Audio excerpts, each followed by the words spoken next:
가짜뉴스를 건절하자는 우리 의사가 아주 결집되는, 그동안 여러 차례 이런 의미의 우리가 세미나를 열어보고 토론을 열어왔습니다만, 오늘은 그동안의 그런 경과 과정에서 있었던 것보다 훨씬 더 큰 의미와 비중을 가지고 있는 자리이다 하는 그런 생각을 하게 됩니다.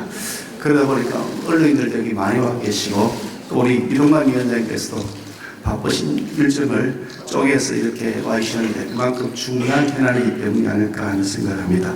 오늘 이 중요한 현안을 가지고 긴급 공청회를 만드신 우리 박성준 의원을 비롯한 우리 당의 과방위원 여러분들께 감사드리고, 또 아울러서 공동으로 주최해 주시는 바른언론 시민행동, 또 공정언론국민연대, 정교모, 그리고 전대협 관계대원에게도 감사의 인사를 드립니다. 사실 이게 앞에 가짜뉴스라고 되어 있습니다만, 저는 가짜뉴스라는 용어가 정확하지 않다고 생각합니다. 용어를 구분해야 된다고 생각합니다.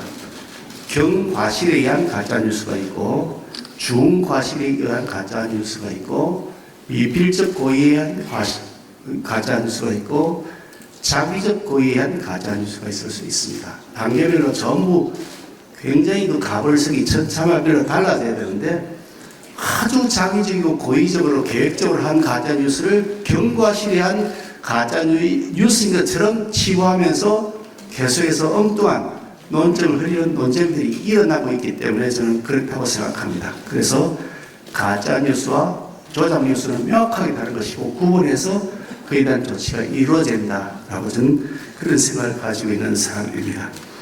저는 누구보다도 제가 직접 그 현장에서 경험을 했던 사람이고, 직접 당사자로서 처절한 아픔을 현장에서 느꼈기 때문에 그 폐해가 얼마나 큰 것인가, 대한민국의 자유민주주의를 지키기 위해서 이 이슈가 얼마나 중요한 것인가에 대해 저는 누구보다 절감하고 있는 사람이기 때문에 그렇습니다. 요즘 사실 이게 가짜뉴스가 판을 치고 있다 해도 과언이 아닐 것 같은데, 심지어 가짜뉴스를 넘어서서 조작뉴스, 심지어 이제는 뭐 통계청을 압박을 해서 조작된 통계까지 정부가 만들어낸다라는 그런 감사 결과를 보고서 경악을 금할 수가 없습니다. 대한민국 자유민주주의의 기초, 그 기초를 어떻게 만들어왔는데 이렇게 사악한 무리들이 이것을 하루아침에 무너뜨리려 하는가, 이것을 보고 왜 우리가 분노하지 않는가, 그런 생각을 저는 지울 수가 없습니다. 우리가 흔히 얘기합니다. Freedom is not free라고 그럽니다. 자유는 공짜로 주어지는 것이 아니라고 얘기합니다. 그런데 그것을 남의 나라 이야기처럼, 다른 사회의 이야기인 것처럼 얘기합니다. 왜 우리 자유민주주의를 위해서 우리는 싸우지 않습니까? 왜 거기에 대해 분노하지 않습니까?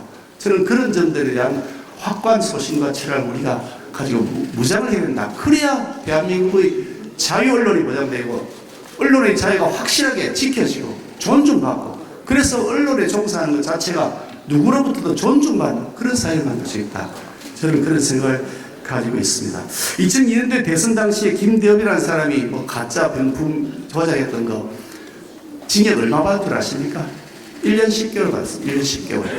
이게 1년 10개월 받아서 땡처리하고 말상 아닙니까?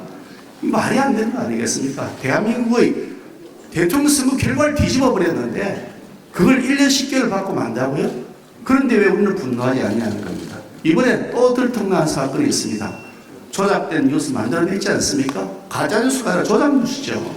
왜 거기에 대해서 우리가 분노하고 여기에 대해서 총 걸게 하지 않느냐. 저는 그런 점들에 대한 심각한 의문과 그런 고민을 여러분들에게 말씀드리지 않을 수가 없습니다. 2008년에 뇌송송 구멍탁 광우병 어떤 일이 있었는지 잘 아시지 않습니까? 나중에 다 아무것도 없는 것처럼 그러고 나면 그만이 되었습니다. 후쿠시마 오염수 괴담 날국수였는데 지금 보십시오. 과학적 데이터에 의해서 그것도 괴담이었다는 것이 드러났지만 아무도 책임져야 된다는 얘기 하지도 않습니다. 책임질 생각조차도 안 합니다. 사과할 생각조차도 하지 않습니다.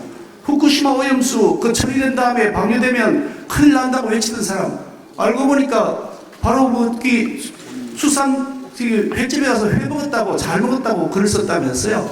어떻게 이렇게 비양심적으로 행동할 수 있냐. 저는 그런 점들에 대한 분노를 우리가 확실히 가져야 된다고 생각합니다. 뭐 타드 괴담도 마찬가지였고요. 캄보디아 종영설, 청담동 술자리 다 잊혀져 버리지만 이걸 왜 잊혀져 버려 가느냐. 이거는 반드시 책임을 물어서 그에 대한 확고한 응징을 해야 된다. 그래야 진짜 대한민국의 공정한 여론 형성이 된다. 저는 그런 믿음을 가지고 있습니다.